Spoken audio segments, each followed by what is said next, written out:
kulan wacan oo wanaagsan daawadayaal halkan waa barteena bilan wararka maanta aan idiin haynana waxaa kamid ah saraakiisha ciidanka xoogga dalka oo sheegay inay diyaariyeen qorshe gobolka Hiiraan looga sifeynayo ururka al-shabaab waxaan u nimid gobolkan waxa hay colaado kala duwan oo ay ugu culus yihiin shabaab baa kow ah waxaan rabnaa haddii ilaahay yiraahdo shabaab gobolka Hiiraan inaan ka xoreyno biidnillaahi alkariim waa sidee xaaladda caafimaad ee afayeenka xukuumadda oo dalka Turkiga loogu qaaday si loo dabiibo xaaladiisa caafimaad koonfur galbeed oo maanta soo gabagabeynaysa diiwaangelinta musharaxiinta 5 kursi iyo sidoo kale maamulka galmudug oo diyaariyay ciidamo hor leh oo ka qayb qaata la dagaalanka ururka al-shabaab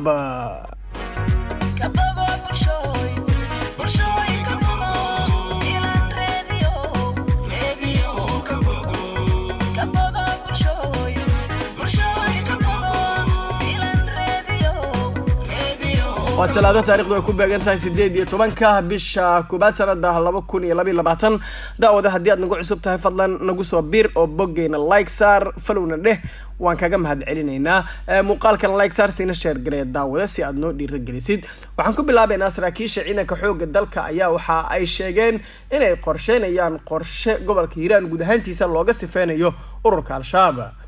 kadib safarkii shalay uu ku tagay magaalada Beledweyne ee xarunta gobolka Hiiraan taliyaha ciidanka dhulka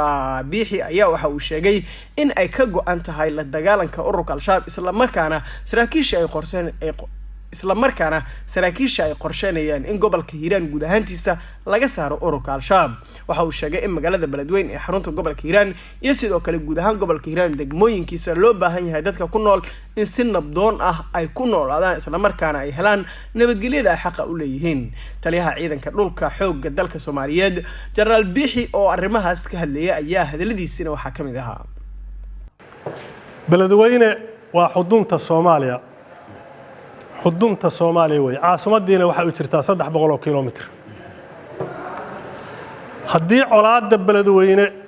colaadu ka dhacdo waa ayadoo Muqdisho ka dhacday sida xaqiiqada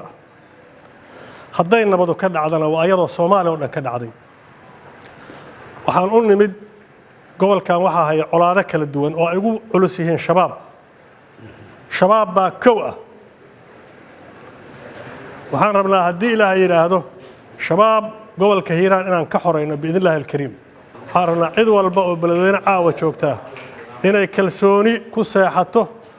insha Allah inay nabadgelyo u timid ay nabadgelyana helayaan mar labaad iyo mar saddexaad baan shacabka reer Hiiraan iyo shacabka Beledweyne wa salaamaya marka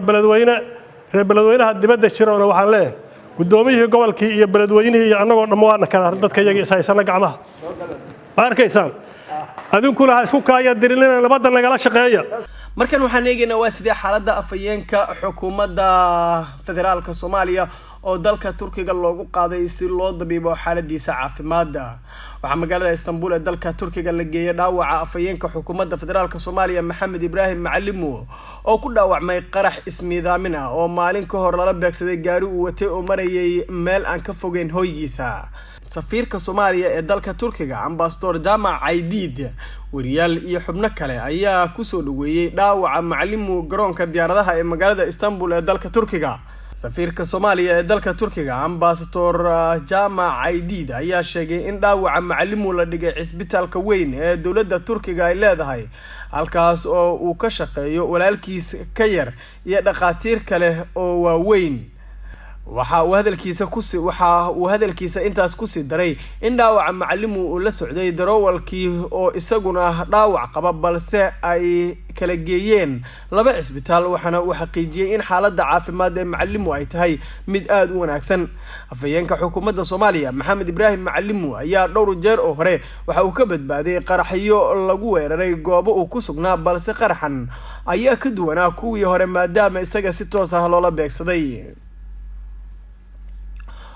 koonfur galbeedna waxa ay maanta soo gabagabeynaysaa diiwaangelinta 5 kursi oo kamid ah kuraasta golaha shacabka guddiga hirgelinta doorashooyinka dowlad goboleedka koonfur galbeed ayaa maanta oo talaado ah soo gabagabeynaya diiwaangelinta iyo shahaadasiinta musharaxiinta 5 kamid ah kuraasta golaha shacabka ee doorashadoodu ka dhacaysa magaalada Baydhabo diiwaangelinta ayaa shalay ka bilaabatay xarunta guddiga doorashooyinka ee Koonfur Galbeed ee magaalada Baydhabo waxaana musharaxiinta la diiwaangeliyay isugu jiraan kuwa horey ugu fadhiyay kuraasta golaha shacabka iyo kuwa ku cusub siyaasadda maamulka Koonfur Galbeed Soomaaliya ayaa koodii bisha waxay shaaciyeen qabashada doorashada 12 kursi oo kamid ah shanta doorashadooda maalinta berita ah oo taariikhdu tahay 19 bisha koobaad 2022 lagu qaban doono magaalada Baydhabo maamulada kale ee dalka ka jira sida Galmudug, Hirshabelle iyo Jubbaland iyo Puntland ayaa la filayaa in dhawaan iyaguna ay bilaabaan doorashada xildhibaanada golaha shacabka si loo fuliyo heshiiskii golaha wadatashiga qaran ee doorashooyinka madaxweyne ku-xigeenka dowlad goboleedka Galmudug Cali Daahir Ciid oo safar howla u jooga degmada Caabudwaaq ee waqooyiga gobolka Galgaduud ayaa tababar ciidamo waxa uu soo xiray cutubyo ka tirsan ciidanka daraawiishta Galmudug munaasabada oo ka dhacday xarunta madaxtooyada laanta Caabudwaaq ayaa waxa goobjoog ka ahaa xubno ka tirsan golayaasha Galmudug iyo maamulka degmada iyadoo oo ay ciidamadu ay soo bandhigeen xaaladihii iyo xirfadihii dagaal oo ay soo barteen intii tababarka uu socday madaxweyne ku-xigeenka oo munaasabada ka hadlay ayaa u mahadceliyay cid kasta oo ka gacan geystay tababarka ciidamada waxaana uu ciidamada kula dardaarmay in si wanaagsan ay u gutaan waajibka qaran ee loo igmaday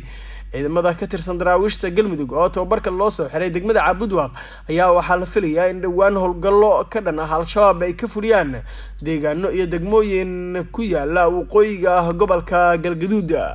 guud ahaan warkii aad ka daawanayseen barteena bilan waa inaga intaas daawaday waad ku mahadsantahay si gaar ah haddii aad nala joogto ilaa dhamaadka muuqaalkan tiro 1,000 iyo malaayiin jeer ayaan ku leenahay waa mahadsantahay daawade muuqaalkan like noo saar sina share galaysid aad noo dhiirigelisid boggeynana ku soo biir mahadsanid ee nabadgelyo